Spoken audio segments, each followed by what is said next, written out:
નવાનું બનાવી હો. હવે સાંજે 5 વાગે અમે એની પાસે હું ઊભો હતો આઈસીયુના બોર્ડે. ત્યારે મને એમ કીધું મને કે કુમાર મને માથામાં દુખે ને મને ડોકમાં દુખે. એ 6 વાગે લગી અમારે બેન એ જ વાત આવેલી હતી. 6 વાગે પછી એક ભાઈ આવીને એક ખાલી ટીકડી દઈ ગયા હતા. તે પછી એમ કીધું મેં એને કીધું લીંબુ શરબત દઈ જાવ. પછી લીંબુ શરબત દેવાયા હતા. ત્યારે એ ટીકડી પીધા પછી એ ભાઈને કોઈ જાતનો કાંઈ ફાયદો થયો ન. ત્યારે એમ જ કહેતા હતા. અને 6 માં 5 ઓછી એમ કહી દીધું આઈસીયુનો ટાઈમ પૂરો થઈ ગયો. અને આ ભાઈ યા લગી એમ કહેતો હતો મને આ માથું દુખે ને મને આ દુખે ને મને છાતીમાં દુખે. આ જ વસ્તુ એ ભાઈ બોલ્યો ઠેઠ લગીને. સવારે 5 વાગે એમ કીધું એનું હૃદય બંધ થઈ ગયું, એ ડેથ થઈ ગયો. તમારે જે હગાવાલો એને આવીને લઈ જવાય હતી.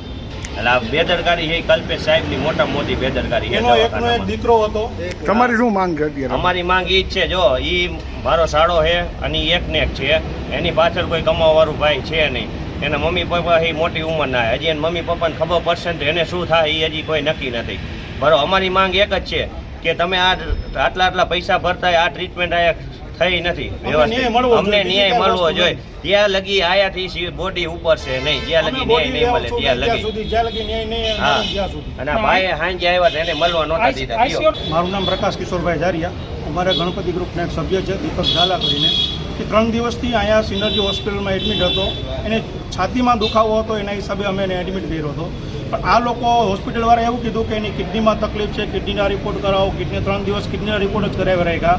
આજે વહેલી સવારે 5 વાગે હાર્ટ એટેકથી એનું મૃત્યુ થયું છે. અને આ લોકો એવું કહે છે કે એને એટેક આવી ગયો ને એટલે એનું મૃત્યુ થયું છે. ખરેખર એવું નથી. આ લોકોએ 3 દિવસ બેદરકારી જાળવી છે.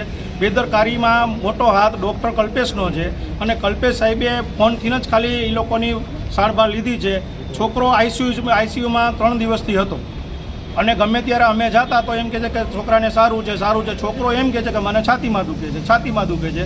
તો ડૉક્ટરે અત્યાર સુધી કોઈ એની ભાળ લીધી નથી. આ એના બનાવી છે. બરોબર, તમે કેટલા વાગે ગયા હતા એને મુલાકાત કરવા?